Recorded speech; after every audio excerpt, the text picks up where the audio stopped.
Praise the Lord. ஒரே ஒரு வசனத்தை கூட காண்பித்து கொடுக்கிறேன். சங்கீதம் 1வது அதிகாரம் 2வது வசனம். கர்த்தருடைய வேதத்தில் பிரியமாயிருந்து இரவும் பகலும் அவருடைய வேதத்தில் தியானமாயிருக்கிற மனுஷன் பாக்கியவான். இன்னைக்கு ஆண்டவர் நம்மள பார்த்து சொல்றாருங்க, மகனே மகளே, நீங்களாம் பாக்கியவான். பாக்கியவான்னா ஆசீர்வதிக்கப்பட்ட புள்ளிங்க. ஏசப்பா சொல்றாரு, நீங்களாம் பிளஸிங்ஸ பெற்றுக்கொள்றதுக்கு தகுதியானவங்கன்ட்டு. ஏன் தகுதியானவங்களா மாறுறோம் அப்படின்னா, நம்ம கர்த்தருடைய விதத்துல பிரியமா இருக்கும் போது. நம்ம கர்த்தருடைய விதத்துல பிரியமா இருக்கோம். கொஞ்சம் யோசிச்சு பாருங்களேன்.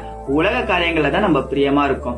பைக்ல போகும்போது, கார்ல போகும்போது, ஃப்ரெண்ட்ஸ் கூட சுத்தும் போது, என்ஜாய் பண்ற டிவி, மொபைல் போனு, உலகப்பரமான ஆசைகள், எண்ணங்கள், தியேட்டர் அப்படின்னு சொல்லிட்டு உலக காரியங்கள்ல நீங்க சந்தோஷமா இருக்கீங்க. அதனால எல்லாமே தப்பு அப்படின்னு சொல்லி உங்களை குற்றப்படுத்தல. ஆனா அதுல ஆண்டவருக்கு பிரியமில்லாத காரியம் இருக்கும் பாத்தீங்களா, அதெல்லாம் நீங்க விட்டுறணுங்க.